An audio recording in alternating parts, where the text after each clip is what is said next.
जन्म का किया इसी जन्म में भोगेंगे या इस जन्म में पिछले जन्म का ही हिसाब? इसके दो प्रकार पाए जाते हैं।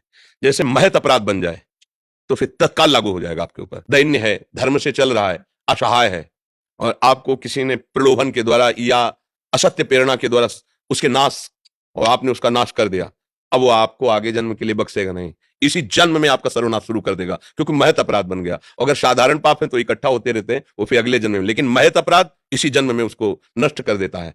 दो प्रकार के हमसे कर्म होते हैं, एक होता है सत्कर्म होता है, एक होता है असत कर्म, और ये तीसरा जो होता है महत अपराध कर्म होता है। ये जो महत अपराध कर्म है वो फिर बहुत दुर्गति कर देता है। जैसे महत अपराध कर्म में भ्रूण हत्या भी आता है, गर्भ हत्या आता है, गर्भस्थ शिशु मां के द्वारा सुरक्षित पालित हो रहा है और उसको जैसे नष्ट, ये महत अपराधों में आता है। और जैसे आप जानते हैं कि ये हमें अधर्म के मार्ग में लगाया जा रहा है, यद्यपि वो अपराधी नहीं है पर मुझे मारना पड़ेगा, तो अब आप जानते हैं कि तो उसका परिणाम फिर आपको इसी जन्म में वो कष्ट दे, क्योंकि उसकी जो पवित्रता है वो आपको बख्शेगी नहीं।